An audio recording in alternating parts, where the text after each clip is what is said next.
আচ্ছা, এবার আমরা যে টপিক নিয়ে আলোচনা করব সেটা হচ্ছে কমপ্লিটিং সেন্টেন্সের সবথেকে গুরুত্বপূর্ণ টপিক, যেটা হচ্ছে ইফ এর ব্যবহার। আ আপনারা জানেন যে ইফ এর কন্ডিশন হচ্ছে ৩ টি। এখন আমরা ১ম এই ভিডিওতে ফার্স্ট কন্ডিশন নিয়ে কথা বলব। তো ফার্স্ট কন্ডিশনে আপনার যে বিষয়টা মাথায় রাখতে হবে যে ইফ এর সাথে যেকোনো ক্লজ প্রেজেন্ট টেন্সে হলে পরবর্তী ক্লজটিতে আপনাকে অবশ্যই সাবজেক্টের পরে ক্যান, শ্যাল, উইল, মে এরপর ভার্বের বেস ফর্ম ব্যবহার করতে হবে। আর এভাবেই আপনাকে বাক্যটা পূরণ করতে হবে। তো আমরা এক্সাম্পল দেখি। ইফ ইউ হেল্প মি, যদি তুমি আমাকে সাহায্য করো, আই উইল হেল্প ইউ। এখানে প্রথম যে ক্লজটা, এই ক্লজটাতে আপনারা দেখতে পাচ্ছেন যে সাবজেক্টের পরে, এটা হচ্ছে সাবজেক্ট প্রথম ক্লজে। এই সাবজেক্টের পরে যে ভার্বটি আছে, হেল্প যে ভার্বটি, এটি অবশ্যই প্রেজেন্ট টেন্সে আছে।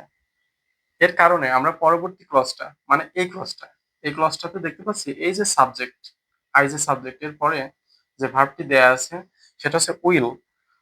উইলের পরে যে ভার্বটি আছে সেই ভার্বটির অবশ্যই বেস ফর্ম আছে। উইলের পরে বেস ফর্ম ব্যবহার করেছি কারণ আমরা এখানে রুলস অনুযায়ী দেখতে পাচ্ছি ক্যান, শ্যাল, উইল, মে এরপরে ভার্বের বেস ফর্ম ব্যবহার করতে হবে। এজন্য আমরা সাবজেক্ট দিলাম, এরপরে উইল ব্যবহার করলাম, তারপরে ভার্বের বেস ফর্ম ব্যবহার করলাম। এর অর্থ দাঁড়াচ্ছে যদি তুমি আমাকে সাহায্য করো, আমি তোমাকে সাহায্য করব।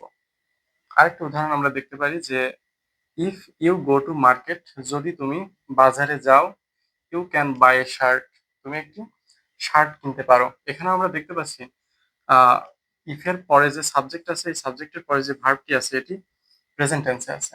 তাহলে পরবর্তী ক্লজে আমাদের সেম কাজ করতে হবে। সাবজেক্টের পরে অবশ্যই ক্যান, শ্যাল, উইল, মে ব্যবহার করে তারপরে ভার্বের বেস ফর্ম ব্যবহার করতে হবে।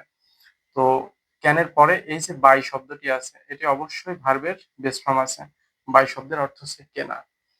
যদি তুমি বাজারে যাও তুমি একটি শার্ট কিনতে পারো। এটাই ছিল হচ্ছে ইফ এর ফার্স্ট কন্ডিশন।